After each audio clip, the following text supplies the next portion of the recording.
So yeah, if we can do the second episode of It's Happening Now. So some people actually watched the previous one, and there was even a comment, which was nice. Yes.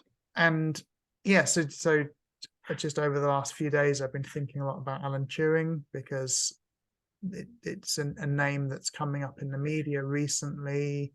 People are talking about, would ChatGPT pass the Turing test? So people are suddenly talking about this thing called the Turing test. Some media outlets even talk about Turing machines. And it's a big thing for me, because it was when I first properly got into computing and mathematics and artificial intelligence. Like, Turing was the kind of the gateway drug, right? That, as a 17-year-old, I read the biography by Alan Hodges. So I read about this British guy, Alan Turing, who is often called the father of the computer, the father of AI, kind of a pioneer in cryptography. And I gave a lecture about his life in 2006 in New York, which was one of the first kind of real public lectures talking about his significance in the tech world, because he was doing code breaking World War II, and all that stuff was secret. The early computing devices he made were actually like actually smashed to small pieces and buried. The people working there were kind of signed documents saying they weren't going to talk about it until 40 years later. So in the UK, there's this thing called the 40-year rule, which says secret stuff has to be secret for 40 years. So literally the people that were doing this in the 1940s could talk about it in the 1980s, by which time, some had passed away. And so it's just interesting to see this in the media. People talk about the Turing test now, and what does it mean, and what's if ChatGPT or something else does pass the Turing test, what does that mean? And I think it's a very misunderstood concept, the Turing test. So, I mean, are you familiar with it?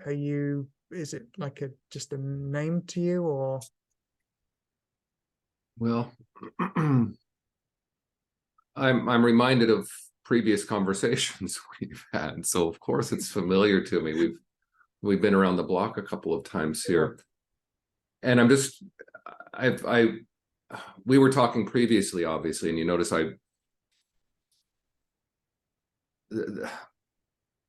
there are so many threads and weird bits of information that are coming into play almost like day by day, that are reminiscent of old conversations and old thoughts. And I'm as usual, when we talk, Matthew, I'll seem to be going off on a tangent, and maybe I am, but as I begin, I think it's connected, but I'll leave it to you to reel me back in if I get lost. I remember being at a Wendy's hamburger shop near Shinjuku in 1999 as I was embarking on my master's course to get a degree in TESOL, applied linguistics.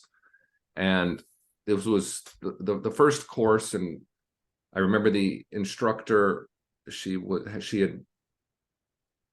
a well-established professor and expert in second language acquisition and academic writing, and she had been involved at the Monterey Institute of Language Studies. And this was the basic methodology course to begin the program. And on the first or second day, she introduced us to Google as a search engine. I had been using, I think I was using Ask Mr. Jeeves or Yahoo at that time. I just decided that Google was something new. Remember that? And look where Google is now. But my internet deal then, what I was interested in was My Yahoo. Remember My Yahoo? Yes. And then Yeah. you could set up sort of like a search feed, a news feed, and it would bring news articles relevant to Yep. stuff you had said you're interested in. And of course, Google News blew that away down the road. But back to this coffee shop, I was just writing in a notebook the way I do, and just imagining something that I called the con bot. We've probably had this conversation before. And the funny thing, not a funny thing, is this paper pops up from time to time when I'm reshuffling all my Okay. boxes of old Yep. memories. I've actually saved the page, and each time I read it, go, oh wow, this is amazing. But it's crappy writing, and it's just rehashing stuff that I'd been reading at the time. But there's the idea that this con bot will be something that I was envisioning it as like just a robot bit of text, Yep. some sort of bit of code that is actually continually monitoring the internet space, finding stuff to bring back to you. The con and con bot meant consciousness. So stuff Okay. that you've expressed an interest Yep. in through whatever you've done, and it's a feed that's bringing stuff back designed with your mind in mind, to borrow an old joke from Firesign Theater. And that's just it. It's not that big a deal. It's not that much of a future thinking deal, except that each time I find this thing, it's like, oh yeah, this is the way things have sort of gone in one weird way.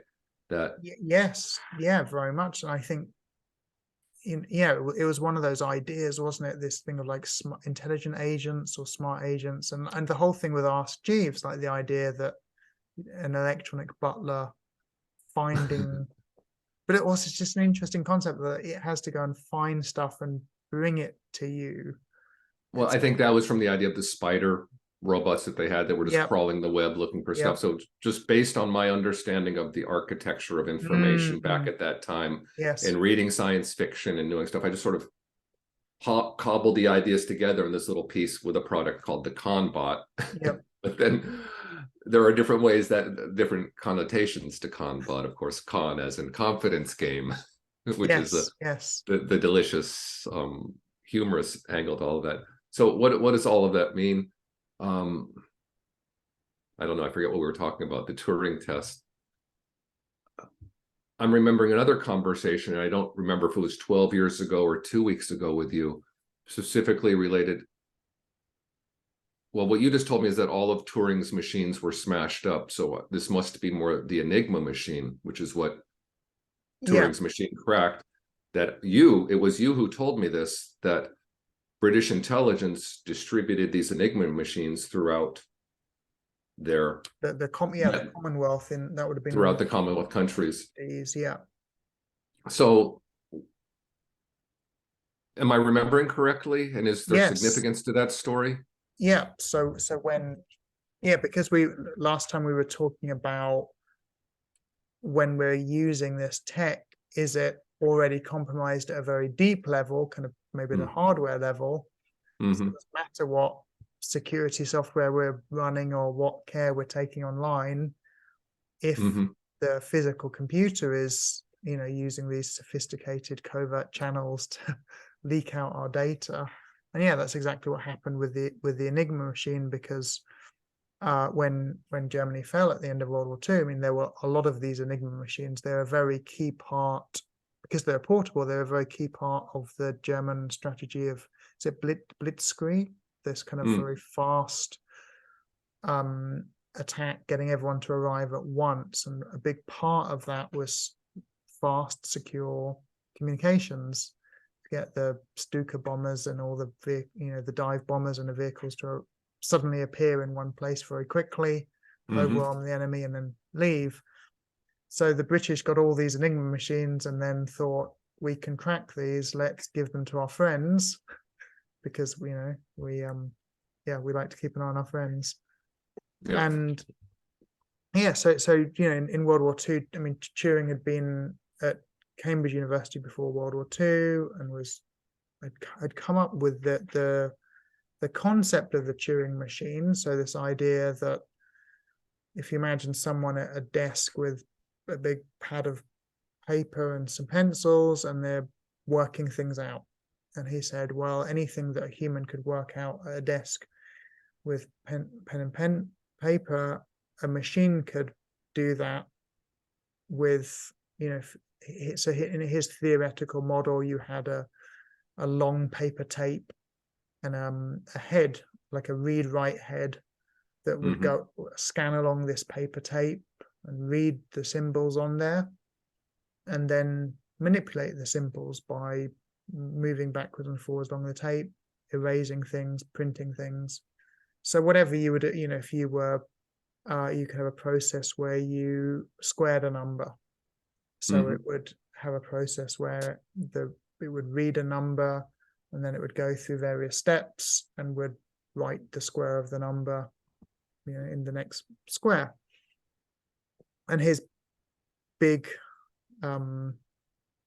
mental gymnastics was, you could have a machine where you fed it a paper tape, which was a description of another machine. So you could have a machine that squared a number. You could have a machine that took a word in English and wrote the French equivalent down. But you could have another machine, the universal machine, that you'd feed it a description of what the machine did, like the recipe. And the universal machine is essentially what we now call a computer, because computer software allows our computing device to mimic any other process. So this was the Turing machine, and it's mathematically equivalent to a computer. When we talk about computers, we often talk about this thing, the von Neumann architecture. Von Neumann was this Hungarian American, I guess. He was one of the people behind MAD, mutually assured destruction, in the Cold War. Okay. And he came up with the architecture of the modern computer, which is very similar to what Babbage did. Babbage had this idea of a mill, which we would now call a CPU, and a store, which is the memory. So Turing came up with this idea, and he was very interested in artificial intelligence, artificial life. And there was a lot of, just as there is now, a lot of discussion of, can a computer think? Can a computer be creative? Can a machine be said to be thinking? And he came up with this thing called the Turing Test, which, as I said, is quite misunderstood. And he sort of sidesteps this issue, because instead of giving a definition of what thinking is, he says, look, here's a test. And if a device passes this test, then we should probably say the device is thinking in some practical meaning of the word thinking. His test is very straightforward but quite interesting. So he wrote a paper in 1950 where he introduced this test. Of course, it wasn't called the Turing Test because it's later named after him. He called it the Imitation Game, which is why there's that rather poor Hollywood movie called The Imitation Game about his life. So first of all, he says, well, imagine you have two people and they're behind the screen, and you can pass them notes with a question on, and they can pass you an answer. So there's two people, A and B, and one is a man and one is a woman, and you have to work out which one is which by asking them questions. And I think in his example, you're trying to identify who the woman is, but the man has to kind of trick you as well. So you can write them questions, and generally, I guess most people would only get it right half the time, maybe a bit more. But I mean, that in itself is quite an interesting discussion. But then he said, well, look, what if we replace one of the humans by a computer? And you're passing them notes, or you're communicating. Well, so in his example, he said you're communicating with them through like what we would call a teletype terminal, like a telegraph terminal. So you can ask them questions. So you could say, what's the square of 13? Or you could say, write me a poem about a fondue party. And the computer is trying to pretend to be a human. So, if you asked it the square of 11, it may deliberately get it wrong and say sort of 123 instead of 121. Or it could answer slowly. it may know how long humans take to work out basic mathematical questions. And Turing said, if you have a device that passes this test, let's say 2/3 of the time, then it's reasonable to say it's thinking in some kind of way. And of course, with the web, we often experience the reverse of the Turing test, this thing called the CAPTCHA, which I should have looked at what it stands for, but it's something like completely automated partial Turing test, something like that. And it's a reverse Turing test because with a CAPTCHA, we're trying to prove that we're human by doing a task that at least a few years ago was very difficult for AI to do, right? So in my favorite CAPTCHA was always the kitten CAPTCHA, where it showed you, 9 pictures, and some of them are puppies and some of them are kittens. And for a human, it's trivial to get it right. But a few years ago, it was essentially impossible for, well, in fact, when I gave my talk in 2006, kitten CAPTCHA was a really big thing. And yeah, so we're kind of subject to the reverse Turing test all the time. We need to try and prove that we're not spam bot crawling the web, trying to sign up for a free email address or buy a domain or whatever. And now there's a lot of talk about the Turing test and its relevance because, programs like ChatGPT do feel quite human. And I found it very, very interesting a few weeks ago. You're the person that's really got me into actually using ChatGPT. And when you were sharing your prompts with me, so in ChatGPT would get a prompt, I noticed that you would write, you'd use the word please, for example, or you'd say, can you give me some ideas about this? Whereas I'd write, provide a list of 20 common medical terms that a first-year nursing student would need to know. You were interacting in a far more conversational way, and I found that very interesting. And when I talked to my parents about ChatGPT, again, they were talking in a very conversational way. Examples of, could you ask it? Could you say, please tell me where the nearest hamburger restaurant is, or whatever, but using polite language and using a human-like structure. Whereas I, looking at the prompts I write, very cold and demanding. And let me jump in for a second. This is just an aside.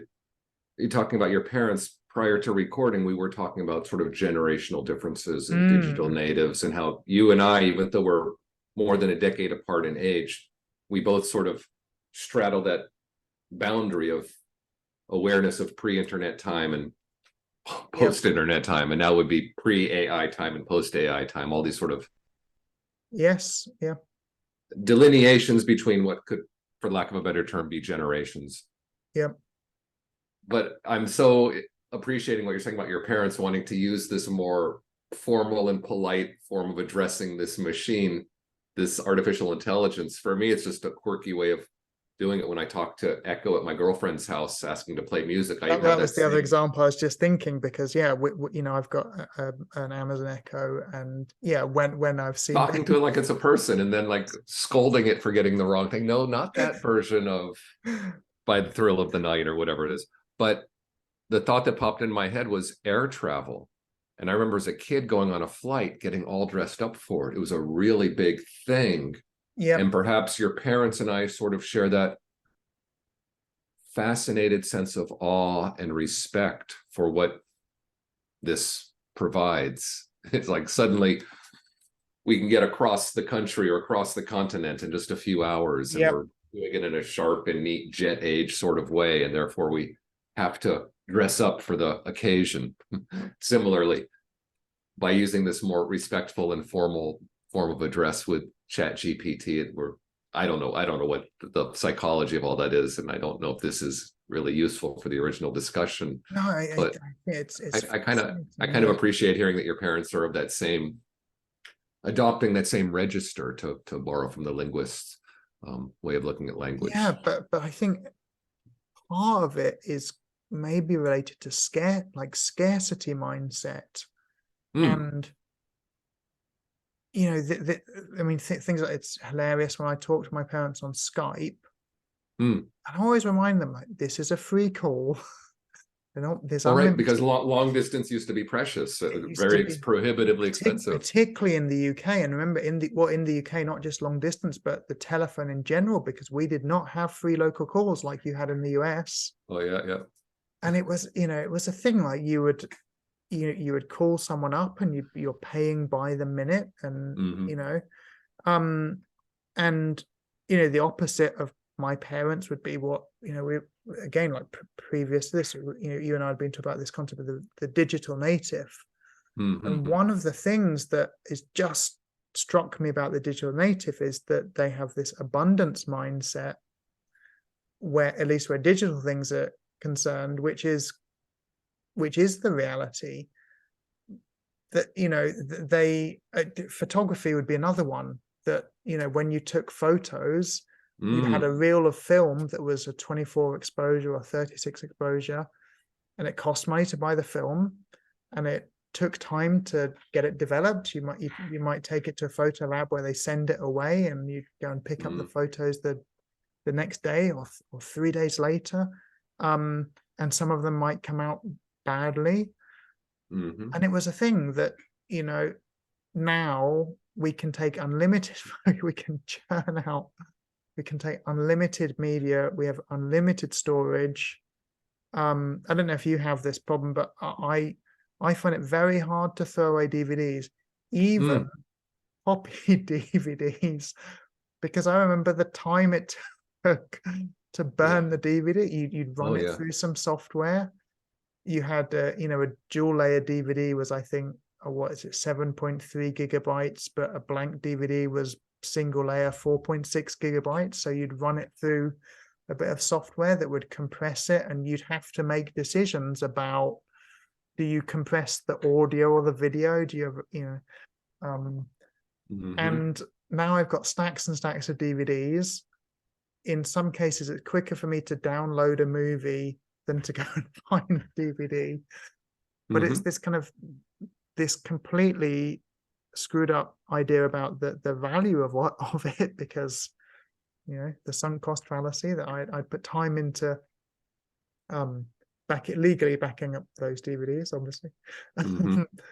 But and store-bought DVDs as well, I find it incredibly difficult to throw them away, because they cost quite a bit of money at the time. And I mean, I've got stacks of CDs I don't listen to, and I should. I mean, they're not really something you give to people anymore. What kind of person would want a CD? Maybe give to someone you don't like. Now we're just getting goofy. I'm remembering this might have only been in America. I don't know if it was the same in the UK, but in the late 90s, when the internet was, maybe probably the mid 90s, America Online used to send out these direct mail glossy packets, inside of which was a floppy disk. A floppy disk originally, a floppy disk that could get you connected through the dial-up.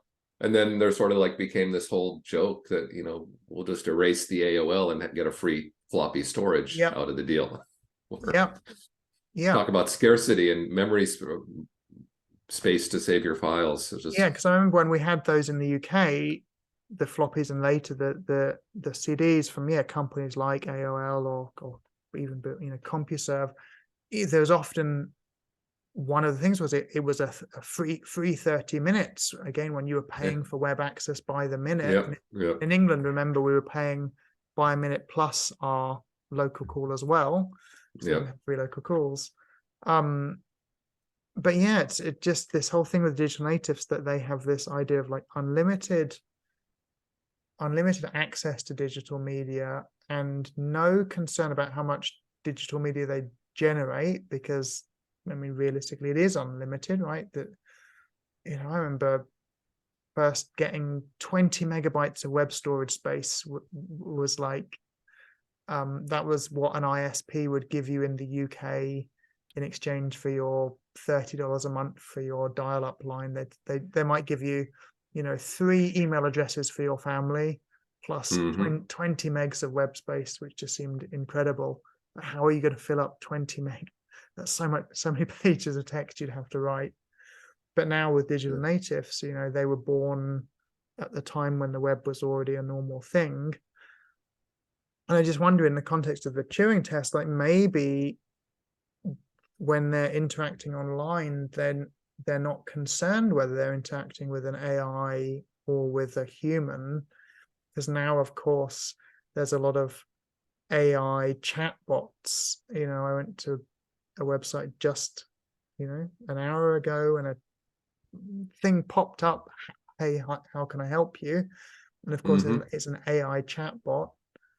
And or is it? I mean, maybe in or some is cases, it yeah, or maybe, is it that the person who designed that website for whatever purpose put in that bit of code that will present as a concierge or an assist, answer your questions, but perhaps that developer is actually monitoring the site, so when somebody shows up, they get a little alarm bell. Who knows what the mechanism is to notify them? And maybe maybe there's a solenoid switch somewhere in there that causes a bucket of water to fall on their head. Oh, somebody's on the website, you better go say hello to them, greet them.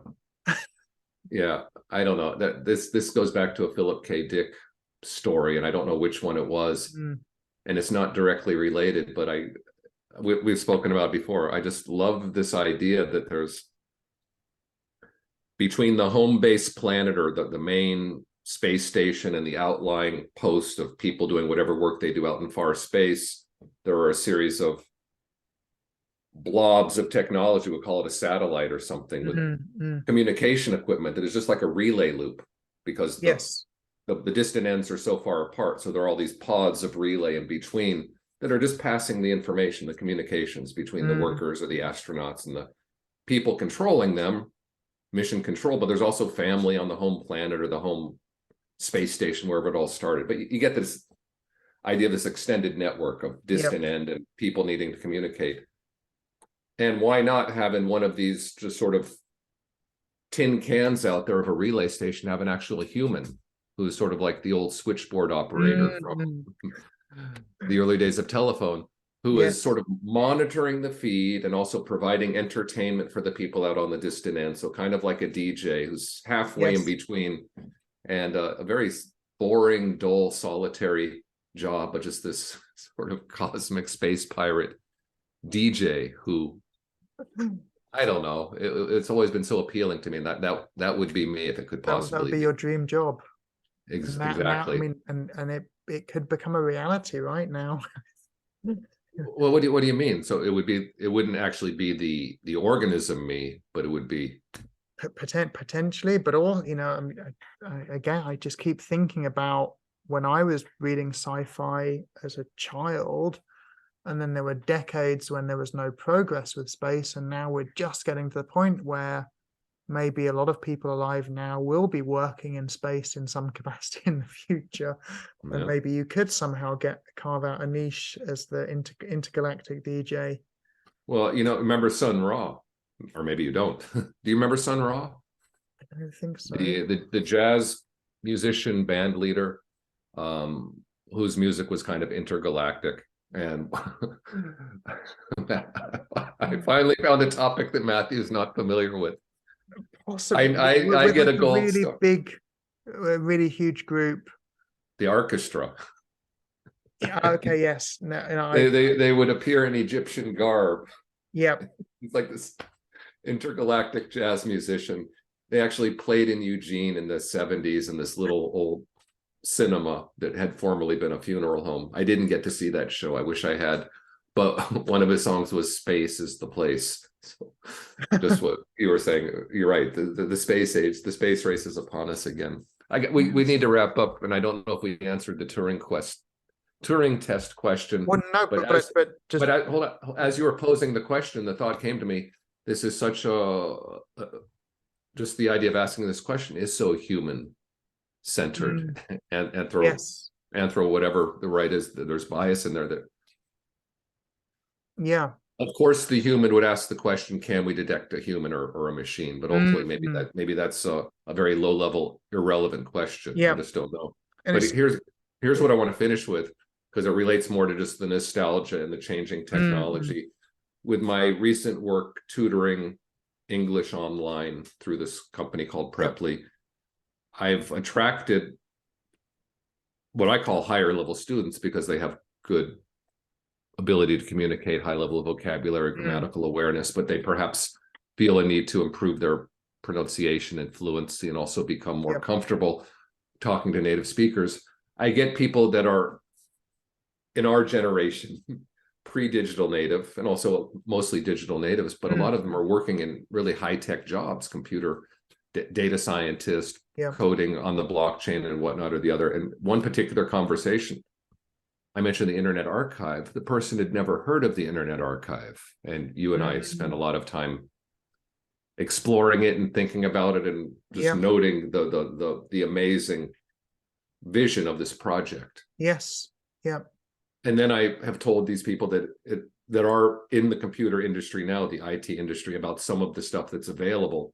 I like the nostalgic music and TV, but there's also all of the software stuff, history of computing, history of video games and whatnot. And then I say, and do you remember HyperCard? No, never heard of HyperCard. And that was such an amazing discovery for me back in the 90s. I never got very far with developing HyperCard stacks, but what I was sharing with the person was that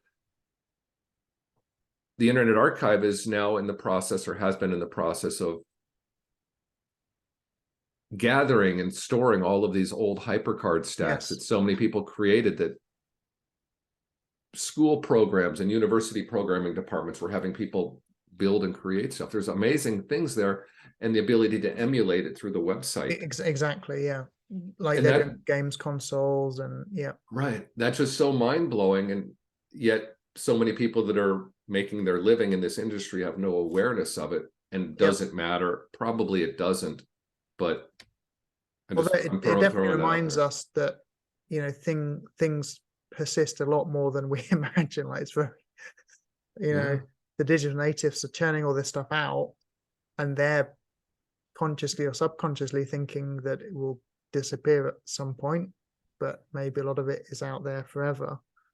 Well, that's another fun theme. But yeah, maybe maybe next week we could just, you know, we could continue this, because, and particularly this thing of these connections, you know, this intertwingularity, as Ted Nelson would say, because it's you mentioned Philip K. Dick, and of course then I suddenly thought, well, when I was explaining the Turing test in my 2006 talk on Alan Turing, the example I used of a Turing test we're familiar with is the Voight-Kampff test in Blade Runner, based on the, you know, the short story "Do Androids Dream of Electric Sheep" by and the whole thing of is Deckard is Deckard a replicant, and then you were mentioning about the telephone exchange thing, and so I've been reading some of Turing's papers recently, and you know, a lot of early computing stuff was around the paradigm of it being like a telephone exchange, and of course computers had a plug board. I mean, that was how you put in software, was connections on a plug board. Exactly. The line between software and hardware is very blurred. But yeah, I mean, let's, you know, I personally think this kind of stuff is very valuable for us to be talking about. It's valuable for me, but you know, the feedback I've had from last week's has been really positive. So I think other people are finding value in this. Well, I just hope we can find some way to take it to the next level, which is maybe all NFTs or whatever. Space. One more little thing from that same Preply classroom with the same student, not to disparage the young person working in IT. This person also told me that one of their hobbies is being in a book club and actually meeting with people. Now it's on Zoom, but they had been doing it in physical spaces. So what's one of the recent books? And the title of the book was Mathematics for Fairies by Francisco Hagenbeck. You familiar with that? No, I'm not. No. It's a historical novel, and the protagonist in the novel is a woman whose name is Ada. Okay. Ada Lovelace, Ada who Lovelace, of course. Yeah. was involved in the difference engine. Correct? You mentioned Babbage before. Yes. And have you heard of the book? No, I haven't heard of Mathematics for Fairies, but it's Okay. a good title. It is, and the story that she told in explaining the title was really quite interesting. So I don't have much more to say because I've not read the book, but it's neat to see that some of these computer people are reading real books. Real books. Yeah. But for how long? Well, I'm going to stop recording now, and maybe next week please continue.